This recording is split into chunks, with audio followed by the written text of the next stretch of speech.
Okay, hey, welcome to the PTA or Price Trend Analysis online class that we wanted to put together. We wanted to get a recording of going through a PTA online for our agents to look through and come back to. And if you have other questions, you can maybe hopefully watch this video.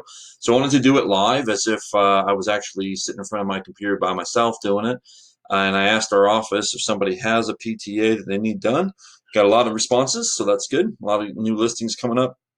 But we decided to pick one here at 17 Stancliffe Drive in Asheville. It's in Oak Forest in South Asheville, and it's a good one to do because it's a good little community, and it's a little bit easier maybe than some of the farther out ones, but all the principles will still apply. So I want to kind of go over that with you. All right. So first things first, if I had to go to a property, I got a listing appointment and I needed to go to a property, we're going to do our step one first, right? So before the step one, I'm going to do some just very basic initial research on the property.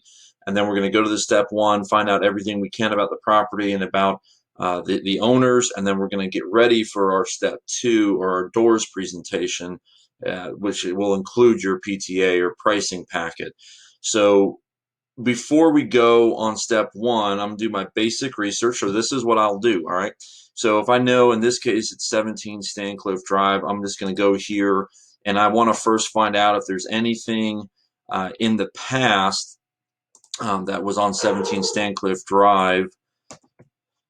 And so I'll do a simple search on the address, and it's kind of hard for me to see here, but I know there is one down there. So let's see if we can maybe move that. And we see the matches here. There's one. So we just see if there's an old MLS sheet. So let's do first thing. Now this one sold in 2004. So we know that there's probably going to be some changes with this house, and in fact there is. But this is still helpful information, right, to get a feeling for what this house is all about. So before I go to step one, I want to print this one out. And I can, even though this is an old sheet, I can still hit the tax record button there and pull up the tax records for the property, the current ones. So even though that's an old MLS sheet, you can still get the new tax records.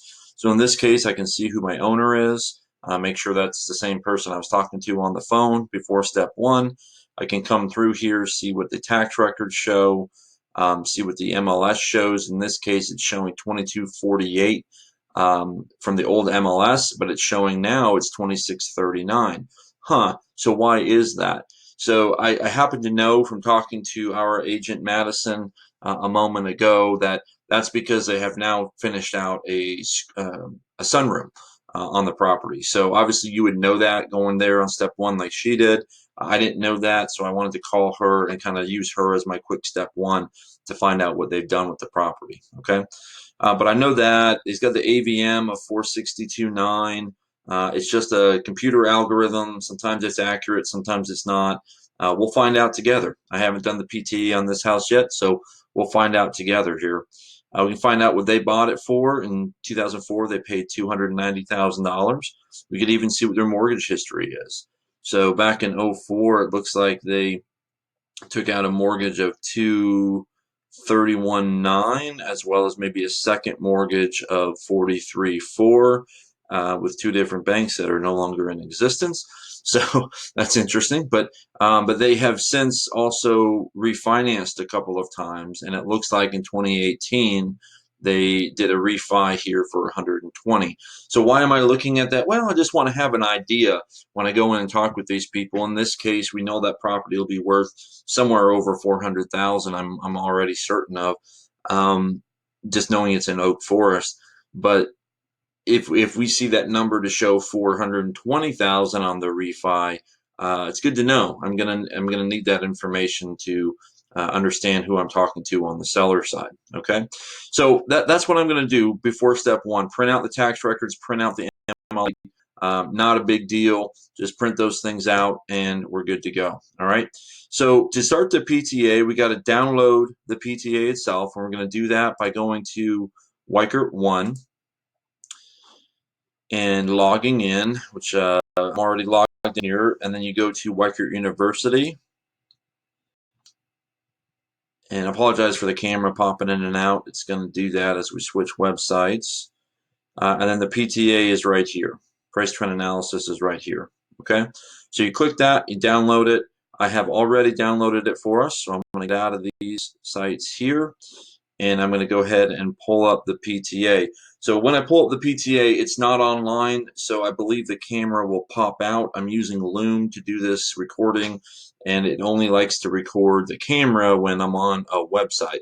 So you'll still be able to hear me, but may not be able to see me, so that's probably not a bad thing. But all right, so here we go. We're going to look right here at the PTA. This is the standard form, just right out of the download. There's four different pages to use. We'll start here on page 1.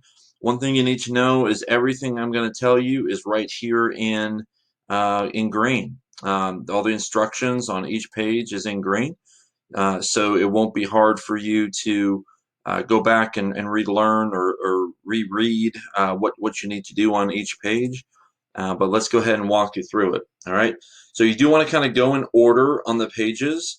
The end result will be here on page 4. This is the only page you'll print out to show your client. But all the information we're putting in will pop up here on page 4. So let's start from the beginning. We're going to put in our property address. It's 17 Stancliffe. I believe it's 2 F's. I forget. Let's go back. Yep, 2 F's. Okay. Stancliffe Drive, and that is Asheville, Carolina, 28803. All right, it automatically populates today's date, and then we could put prepared by. It defaults to the best agent. In this case, I'm doing this for Madison, so I'm going to go ahead and put Madison's information on here. Okay, having a brain moment on how to spell your last name, Madison. I apologize for that. Let's go back and just double check that. I'll fix it later. Okay, sorry, Madison. I don't know why I can't remember how to spell your last name. Okay. All right, so the first thing we got to do is find the current actives and under contracts. So to do this, we want to do a general search. General is the key word there. General search of the MLS for this property. So we don't want to use, being this one's in South Asheville, we don't want to use properties that are out in Waynesville or Hendersonville. We want to keep it generally close, but we're looking for somewhere between 20 and 100 active listings. 20 is kind of the bare minimum. I mean, somewhere in that 50 to 100 range is a little bit better. And the reason why is because we're trying to come up with our market absorption rate. We're trying to figure out generally what the market absorption rate is for this property. So if you have only 10 active listings, any one extra under contract could really throw your percentages off. So it's just simply a matter of trying to make sure you have the right percentages for your market absorption rate. So we start here by finding the current active comparables, and then we'll get the days on market, and we'll look at this, leaving the criteria exactly the same. We'll find out what is the under contracts for that same criteria. Okay, so let's start by finding the actives. So we're going to go back here to the MLS. Come back here, and we're just going to kind of start from scratch. And we want to find generally only homes in South Asheville. So I'm going to just start by putting in the zip code 28803. Oops, I am on the wrong place. Sorry about that. We go search residential detailed. For some reason I was clicking on stats. But we want to go 28803. We're looking at only actives right now. So that brings up 95 actives. That's not bad. But let's go ahead and try to refine that just a little bit more. We can go ahead and do that maybe by, maybe not the best idea always, but in this case, I'm going to just do it by price. And just because I know it's an oak forest, it's going to be somewhere in the 3s or 4s, maybe 5s. So I'm just going to say I want to do it from anywhere from the 250 range to the 550 range. Boy, oh boy, that only gives us 29. Okay, and so that's what I'm doing here, right? I'm just trying to figure out what the right criteria would be. There's 57 matches over $550,000. Wowzers, that's interesting to me. Okay, so let's go 200 to 550 gives us 34. I'm going to move that to 650 gives us 41. All right, I'm going to go with 41. Let's start with that and see. We can always come back and change things. So we're going to go 41 in active listings. I'm going to go days on market. I come back here, and to find our days on market, we hit our results. And then we go here to stats, click on tabular, and then we can find it right here. Average days on market being 93. Okay, so that's what we're using. We're going to put here 93 days on market. And we're going to go here to under contract sales in the past 30 days. So now, in order to make sure this stays accurate, we cannot change any of our criteria other than the status. So we'll go back here to criteria, leaving this all alone. Sometimes you may want to use square footage, that sort of thing. But we're not trying to find 3 to 5 comps right now. We're just trying to find a general, again, around 50 to 100 or so kind of comps. So you don't want to be too specific.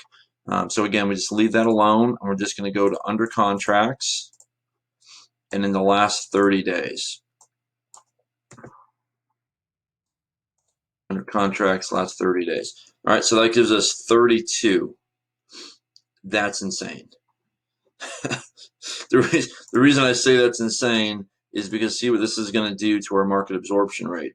When we put in 32, it gives us a 1.3 market absorption rate. Now, what do we know about South Asheville right now? We know that it's a very hot market, right? And we know that things are selling pretty quickly down there. So even though we're at that 200 to 5 or 650 range, I think is what we put in there, a 1.3. Yeah, I mean, I guess that seems actually kind of accurate to me. I'm going to do one more thing to double check my numbers on that because that seems so low. So we were at 200 to 650. Oh man, there's 32 under contract in the last day. Wow. All right, so I'm going to manipulate a number real quick and just to see. And then obviously if I change something, I go back and kind of start all over, but that's okay. So let's go here and let's just leave this from 300 to 650. And that gives us 19, which I'm just going to write that number down, 19. And then we go actives, 30. It's going to still give us the same number. Wow. That's the market absorption rate down there, right? So I just wanted to kind of double check on that and just see if maybe it was the lower ones that were really skewing that number. But no, I mean, that number would end up being the same. So, okay, so that's what we're dealing with. We know that's a hot market, still a seller's market. And that's really what we're doing on page 1. So we come back here to the PTA, and we have the coming up with our market absorption rate right here, okay? And we're pretty much done with page 1. So now we can move on to page 2, and this is where the real work begins. With our PTA, we're always trying to find the best 3 to 5 comparables, looking at 12 months ago, 6 months ago, and then the last 30 days.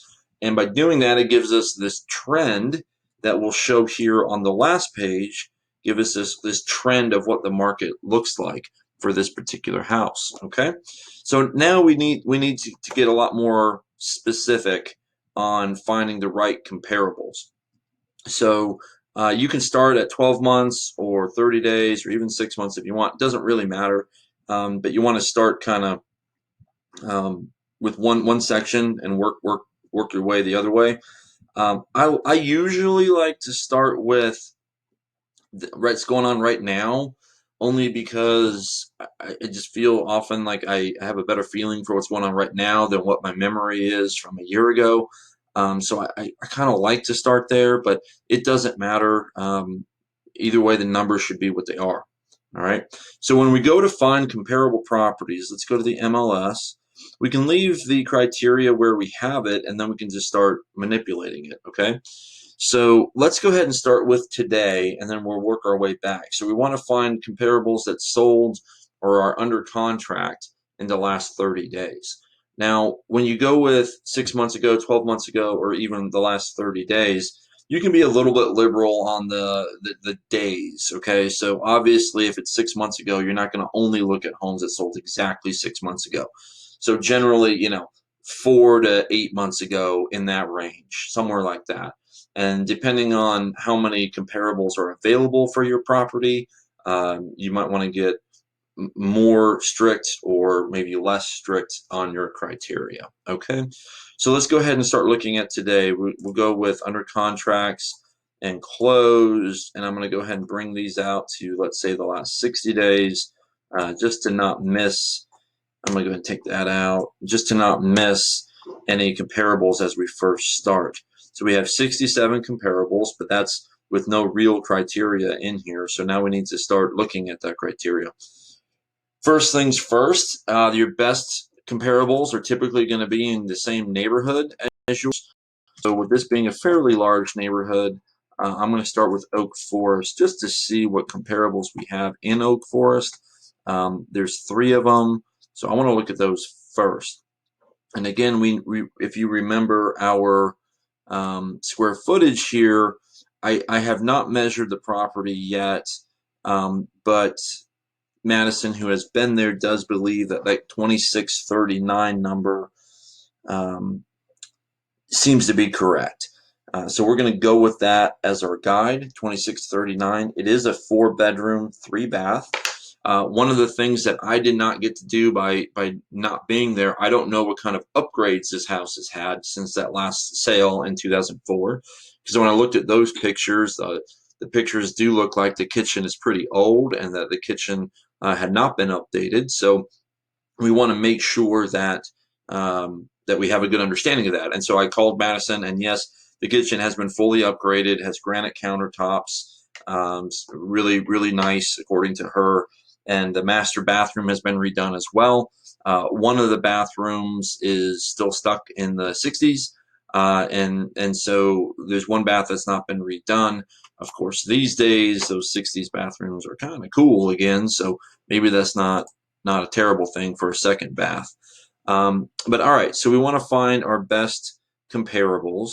It looks like from just using Oak Forest, we have a couple of pretty good ones. I think these 2 certainly look like they'll be good. 16 Briarcliff has been completely redone. I know that house, but let's go ahead and look. So this is a home in the subdivision. It is 369 under contract. Looks as if it has been redone a little bit. Not bad. Not too bad. Definitely missing some square footage. Don't hate it. Don't hate that one. 22 West Ridge. Very similar square footage.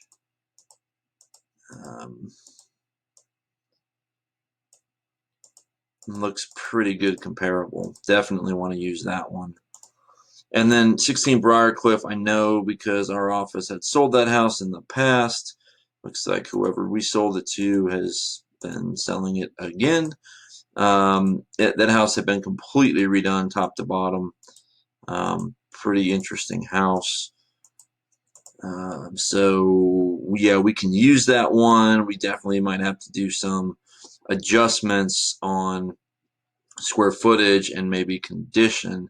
And so one of the things that I like to do first when I'm doing my PTA is I like to find my comps, get them in there, and then we can start making some adjustments. All right, that's just how I like to do it.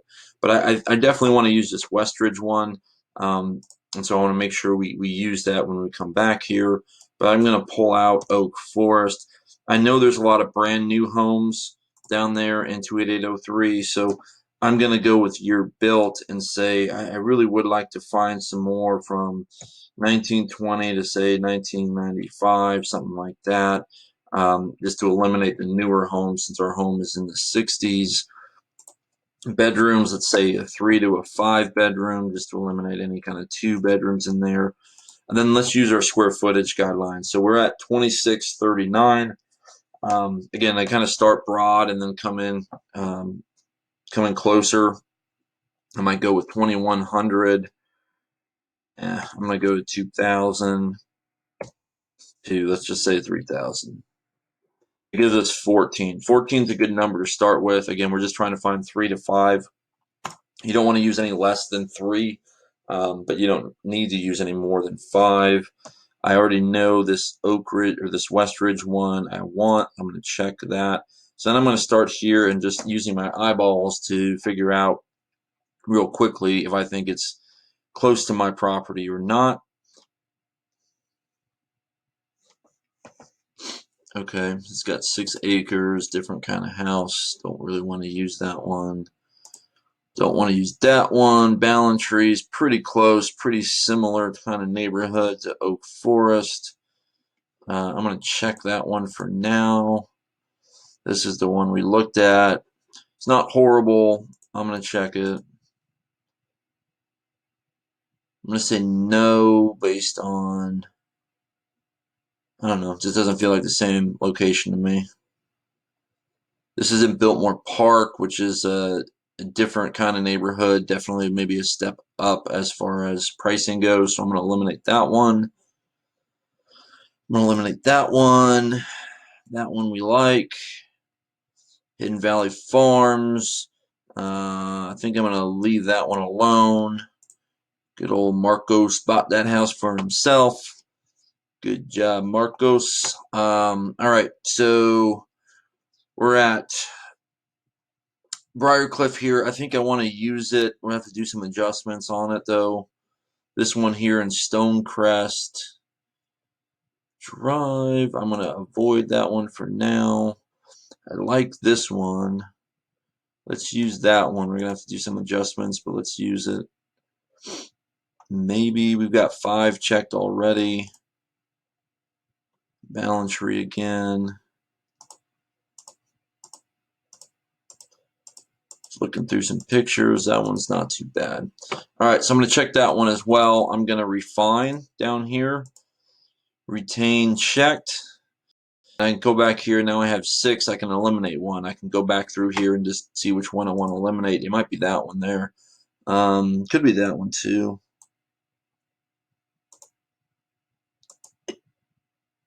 I like that one. I don't know. Kind of, one or another. See, that one's 23 square feet, 2,300.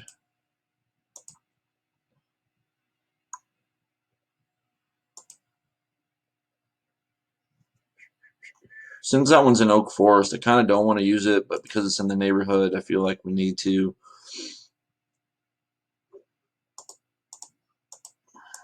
Just don't know what this one went for. Probably going to be too many adjustments on that one. So I'm going to eliminate that one. All right. So now we retain checked. We got our 5. All right.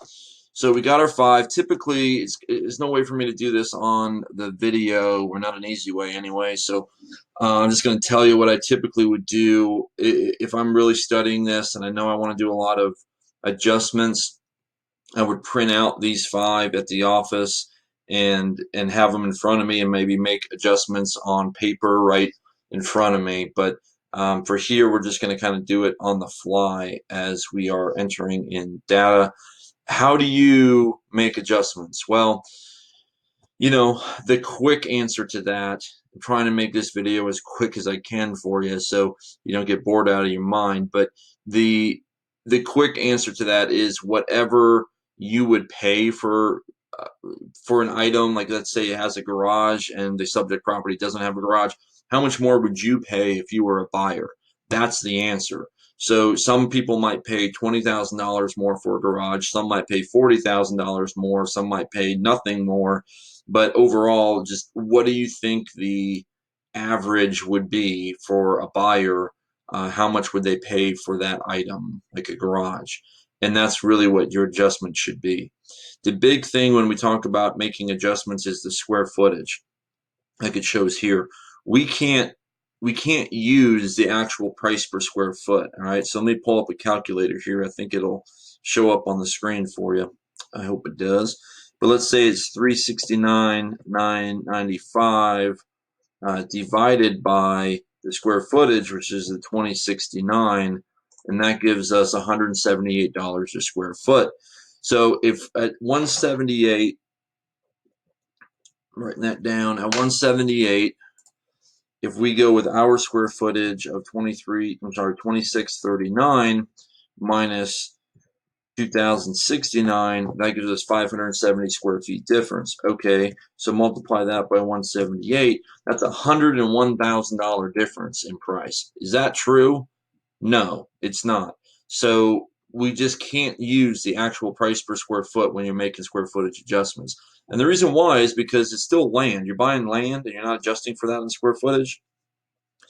There's the old scientific study from Aaron that's called "A house is a house is a house," which just means if you have a house, if it's a little bit more square footage, like, okay, it might be worth a little bit more, but it's still a house. So there's some of that involved with that as well. So generally speaking, these days I'm using about a $30 or $40 price per square foot to make an adjustment. It seems to come out well most of the time when we do that. So I forget what our difference was. 570 square feet was the difference. So if we multiply that by 30, that gives us 17,100. That seems much more accurate to me on how much more I might pay for a house with square footage. Okay, so that's how we do that. All right, so let's start getting some data put in here. So we're going to use this property, and we already know I'm going to adjust by that square footage amount. So say $17,000 adjustment. But I'm going to take the MLS number, copy it. I'm going to come over here to the PTA. We're on right now 30 days. Copy the PTA in here. Get the address. Usually might remember that, but doing a few things at once makes it hard on me. So we'll go ahead and do that. And then we're going to find list date, list price, under contract date. Okay, so UCD stands for under contract date, LD stands for list date. All right, so the way we find those is here at the bottom of the sheet. The marketing date, that's your list date. All right, so 12/23/19, and they went under contract on 3/1/20.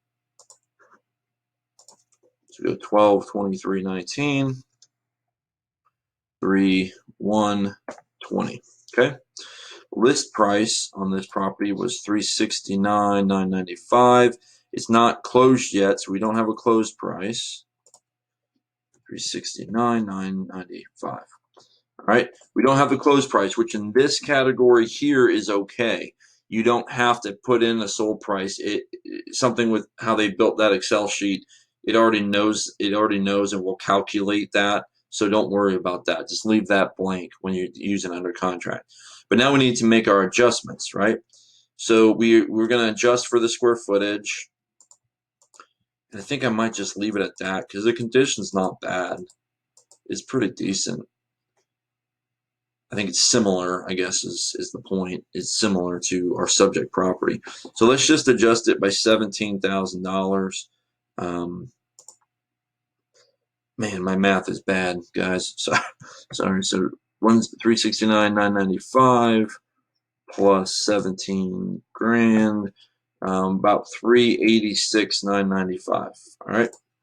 So we're going to go ahead and just adjust this number 386,995. And then I like to make a note and just say 17K. You can't put a dollar sign or anything in there. It just doesn't let you. Let's see if we can try it. If I put like a dollar sign in there.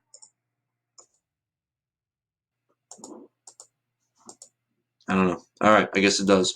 So 17K adjustment. You don't have a lot of note space. So I just like to make, put my adjustments down there so that I can come back and see those. So I guess you can put dollar signs in there. So 17K adjust is all I'm putting in. Okay, that's all you do for the first one. Let's go to the second one. start flowing here a little bit. This is the one I like a lot. We're going to copy that, 22 West Ridge Drive. We're going to come in here, 22 West Ridge Drive. We got our list date, contract date. We're listed at 410. It's sold at 410. And again, we're going to under contract date, not close date, which is down here. Going under contract date. Okay, so 2/7/20 to 12/20. Okay, so 2/7/20 to 12/20, and then it was listed at 410, sold at 410.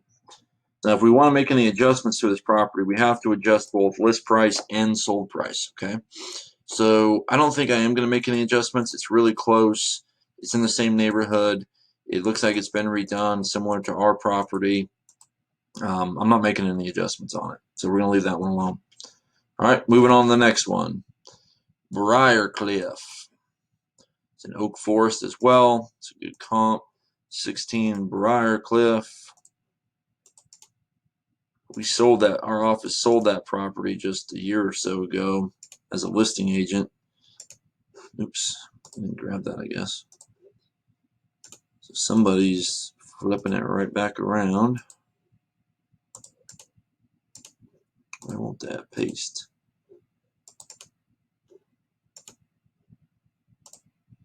Okay, don't know why it's doing that, but we'll go with it. 16 Briarcliff. Let's see. List price, sold price, 475, 460. Then we got our list date under contract date. So list date 7/8/115. 7/08/115/20. One little tip, it does help if you have a dual screen. I'm not using dual screens on this because I don't know how it's going to show up on a video. But it does help if you have dual screens on these kind of things. I love doing it that way. You can have your PTA on one screen and the MLS on the other. It just kind of helps with that data entry. You don't have to go back and forth as much. I think I'm going to adjust on just the condition a little bit, maybe a little bit on square footage too. I'm going to adjust maybe 15,000 on condition. Just I've been to that property. It looks a lot better than those pictures do. It's a really pretty house. I'm gonna go 15 on that, and then another 10 on square footage. It's pretty close. So I'm gonna go ahead and 25,000. So, and that's gonna be bringing it down. So we're gonna go 450 here, and then 25 off of that. Will be what, 435. Is that right? Math is horrible, guys. Okay, so 25K adjust. All right, moving on to the next one. And we just keep doing this until we get done. Not too bad, though. This one I like a good bit. To Springside Park.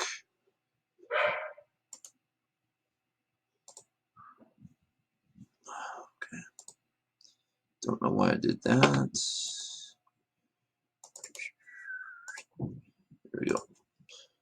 To Springside Park. Price, sold price, 89,375.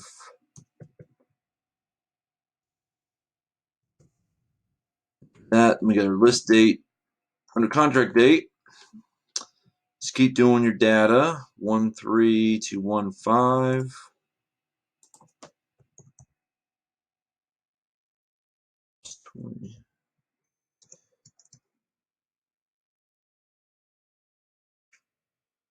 Okay.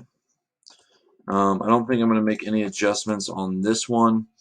No, I'm sorry. I am going to make adjustments on this one. That's what I meant to say.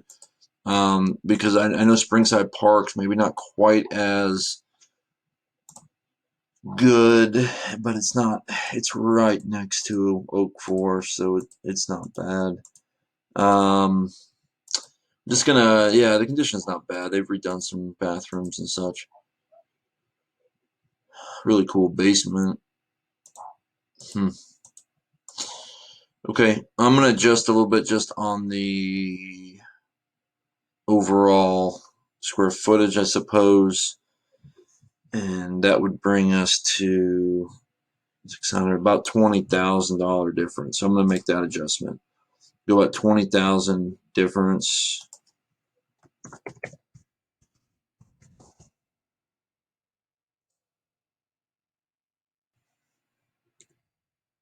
We have 409.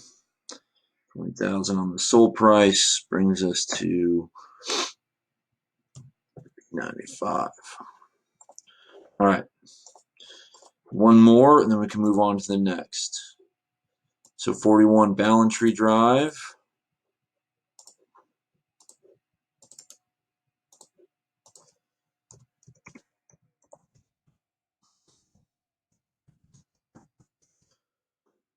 This price, sold price, 450, 425, 750.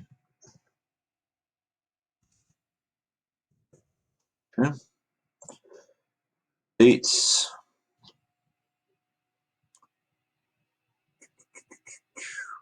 12/6, 12/14. And I'm gonna, as soon as we're done with this, I'm gonna show you how to get the next comps, and then we'll pause the video, and then I'll come back and talk after the end here, just so you don't have to see all the data entry, which I know is super interesting to watch. So looking through the comps here, I think this one's good to go. I don't know if I'm going to make any adjustments on it. I'm not even going to adjust on square footage. It's a little bit different, but I think it's a really good comp, so I'm going to use that. Okay. All right. So far it gives us this 421,199 on the average list price and 416, 438 on sold price. Now we need to go to 6 months ago or 12 months ago. Let's go ahead and look at 6 months ago. When we do that, we come back here, go back to original results and actions in the corner here, criteria. And then the only thing we need to do is adjust our closed area. So we're going to go now from, we want to look at about 6 months ago. So I'm going to go maybe 100 days ago to 250 days ago. Gives us 18 to look at. That's probably a pretty good start. Let's start there. All right, so same thing like we did before. We're just going to come back here, try to find the best ones. I don't see any in oak forest, which is disappointing, because certainly those are going to be a little bit better. I'm going to, okay. All right, we're going to go ahead and just start looking through and see which ones we think are the best.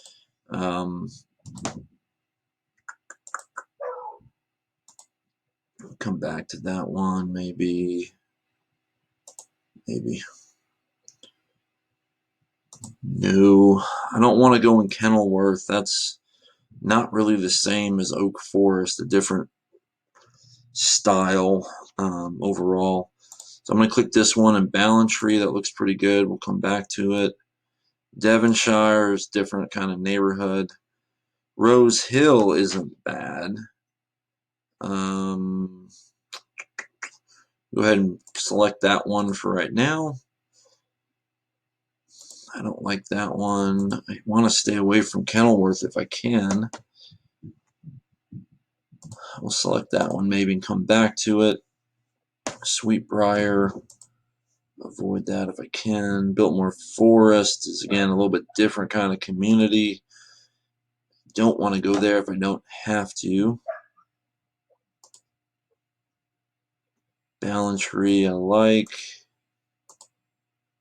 So we got 4 selected so far. Devonshire is going to be too different. Okay, so far we got 4. Let's go back and see if there's anything that maybe we could select that we didn't before. I mean, this one's not bad. I'm going to select that one maybe. I don't want to be in Biltmore Forest. That's what I'm looking at there. I want to stay away from Kenilworth. That neighborhood's not nearly as nice as Oak Forest. That's why I'm staying away from that one. Kenilworth's again. This one's not horrible, but I like the other one better. Okay, well, I think I'm going to roll with what we've got there. So I'm going to hit refine, retain checked. That gives us our 5 again. Okay, so I'm going to pause the video there, and I'm going to see if I can merge the videos in a minute, because what I'm going to do is I'm going to enter in this data, and then I'm going to enter and do the same thing and find those from 12 months ago, enter in that data, and then we'll start another video here that we'll bring it all together once the data's in and how we make adjustments from there. Okay, so what I'm going to do right now is go ahead and move this over. I'm going to Okay, guys, so I think we're back here. And so now I've entered in all the data on the property. And so here's what we look like in the data portion. And so the next thing we need to do now is go to the final slide here, the price trend analysis slide. So as we scroll down, we see that there's no graph here, but we also see that the future price is already put in for us here. And my first guess on pricing this property was to be around somewhere like 450. And so doing the PTA, it shows us this number between 425 and 443 as a final number, which again gives me pretty good confidence that we could probably price this property right at 450 and see where we go. There might still need to be some adjustments made. But let's look how to use the PTA. So we don't see a graph here. Why don't we see the graph? Well, simply because the graph's only going up to 400. So how do we change that? And as most of you know, this is one of those things that's always kind of hard to teach folks how to do this. And honestly, if you're on a Mac or an Apple right now, this is not how you do it. I'll see if I can remember that real quick. Otherwise, we'll have to teach you that in person. But for most Microsoft computers, if you want to change this graph, you have to right click. I'm right clicking on the graph and go to Format Plot Area. And that brings this up over here. Okay, so then you click on the little down arrow down to vertical value axis. Vertical value axis. I'm going to click that. It's going to bring up this graph. I'm clicking on that and go to axis options, and that brings me these numbers. So this is what I want to use. Okay, so I'm going to adjust that. Since we're somewhere around 400 range, I'm going to adjust that between 390 and I'll say 480 maybe, something like that, right? And it gives us this graph here. So that keeps going. So I want to adjust that a little bit more. I'm going to adjust that to 530. That's what that looks like. Perfect. Perfect. Perfect. Okay, great. So now we can kind of see that you can use these major lines as $20,000 marks, or you can change it to $10,000 marks if you want right there. Something like that if you want. It kind of looks prettier with $20,000 marks, I think. So I'm going to use that one. So as you see, this is the way you want your PTA to look. You're seeing the trend of the properties. Now you do also see, let's be real and honest here, right? You see that it's relatively flat, but it's going up, and then it's really predicting that it goes up quite a bit. And we know that to be true because our market absorption rate here is at a 1.3. So that's still driving price. It's simple supply and demand. And just so you know what's going on here on March 14th, 2020, we have this whole coronavirus thing going on, and we don't know how that's going to affect the market. So you got to look at outside things like that and explain to your client that yes, this is what the market is saying right now, but obviously we'll have to see what the real estate market, how that will be affected by the economy here with this whole thing going on, and they'll have to take that into account. In general, we're saying that the market, without the virus situation, the market will be relatively flat but continue to rise slightly this year, which is kind of what this is showing, but maybe with a little bit higher rise than what I'd be predicting. But this is also down in Oak Forest, which is a great neighborhood, great location for future value. So this is probably pretty darn accurate. And you can make some more adjustments if we go back here and we look at the comps and study the comparables a little bit more. Maybe there's a few more adjustments in here we could make or should make. I'm not going to, because I don't have a lot of the data, right? I don't have the data that I would need to make more adjustments. Well, how would I get that data? Well, I need to be doing that step one. In this case, I wasn't there. I'm only going off of pictures and what I know about Oak Forest and what Madison told me over the phone. And so I feel like we're pretty accurate here. But perhaps if I had gone to the property and I see the kitchen is better than I even think it is, that would certainly affect this data a little bit. So that's why it's so important to be doing that step one, so you could put your eyes on a property so you can accurately price it. Because I feel really confident with the pricing on this property here, but I definitely could be swayed if I go and things look quite a bit better than what I'm thinking in my head right now. Okay, so that's essentially how you do your PTA, guys. Now we didn't go over the third page. Let me show you what that looks like here. The third page is really just a page for you to have a better understanding of why the graph is doing what it's doing. So take a look at that. Read through this if you'd like to. This is when we talk about market absorption rate. This is what we're talking about. Anything over a 6 is pretty much a buyer's market. Anything under a 5 or a 6 is a seller's market. The more extreme the numbers, the more extreme the market. And just because this one's at a 1.3, which is a tremendous seller's market, that doesn't mean that every house in our area is a tremendous seller's market. And certainly when you look at land prices right now, most of the time we're still at a 12 or 20 or more. So land is still very much a buyer's market. So don't just assume that I've done one PTA and now you know what the market absorption rate is for the whole area. That is not true. You have to look at each individual place, each individual property. I'm doing this video from my house in Swannanoa, and we are not at a 1.3 in Swannanoa. It's still a pretty good seller's market, but we're not a 1.3. So make sure that you're doing this correctly and that you understand the different market absorption rates for the area. Okay.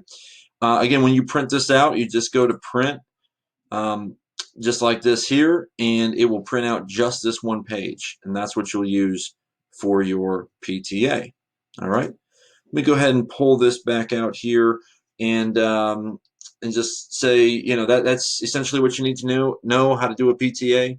I think the hardest thing that agents have to do is the adjustments, understanding how much to adjust and when. And like I said, there is no easy answer to all of that, but the answer is how much more would you pay if you were a buyer for that house? That's the answer that you should be going with. Okay. So hopefully you find this video helpful. You can rewatch it and go back and forth on it. And thank you for joining me. Thanks. Bye-bye.